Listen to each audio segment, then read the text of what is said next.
Assalamualaikum warahmatullahi wabarakatuh. Sebelumnya mungkin saya izin memperkenalkan diri Bapak. Kalau mungkin pasangan Bapak itu namanya Muhaimin Iskandar, nah yang bertanya ke Bapak hari ini namanya Al Muhaimin, dan juga apa akrabnya juga Caimin di kampus juga, Pak.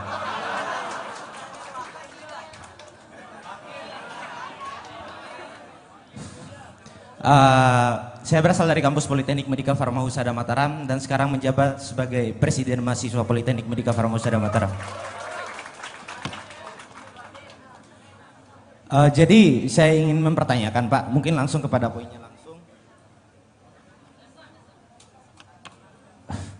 Kemarin mungkin pada saat debat kandidat capres kemarin yang pertama menyinggung terkait dengan permasalahan IKN.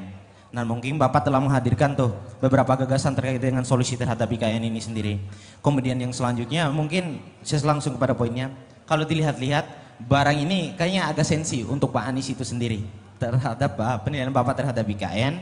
Dan kemudian terus kalau Bapak kurang pas rasanya dengan IKN ini sendiri, kira-kira solusi apa yang ingin Bapak hadirkan terhadap pemerataan dan pembangunan di luar Jawa, khususnya di Nusa Tenggara Barat. Karena banyak kita lihat bahwa akibat dari program IKN ini sendiri, kalau kita tinjau, ada banyak hal yang akan dikorbankan. Seperti itu mungkin kira-kira penyampaian Bapak kemarin. Demikian. Ya. Jadi, terima kasih. Siapa? Haimin. Oh, keren juga. Haimin. Jadi gini, Bung Haimin.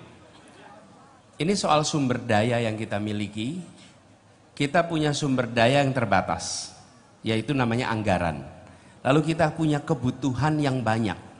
Pertanyaan kita, dengan sumber daya terbatas, kebutuhan yang banyak, yang mana yang mau dibiayai? Oh, kita punya keinginan A, B, C, D, tapi keinginan itu belum tentu kebutuhan. Betul tidak? Nah, menurut kami yang harus dibiayai sekarang adalah yang menjadi Tuhan. Pertanyaan kemudian, apakah membangun kota baru itu kebutuhan? Belum, itu keinginan iya, tapi kebutuhan tidak ada kebutuhan itu.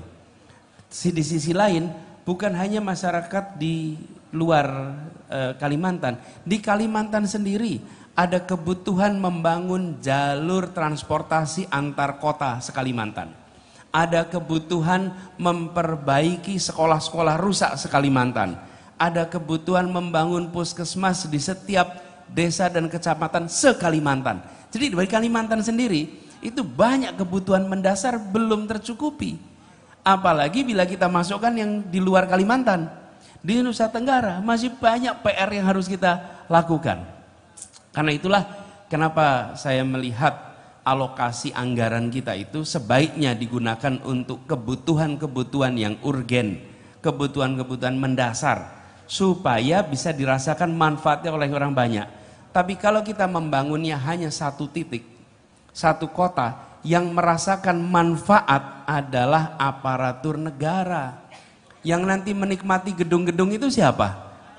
Aparatur negara, bukan rakyat. Karena itulah kami melihat dana ini jauh lebih banyak, lebih baik bila dimanfaatkan untuk kepentingan rakyat banyak. Dan saya terima kasih Bung Haimin sepaham soal itu. Terima kasih. Thank you. Ada tanggapan balik nih, Kak, atau gimana? Cukup. Makasih ya Bung Haimin ya. Kirim jaketnya, Pak, boleh minta? Tidak.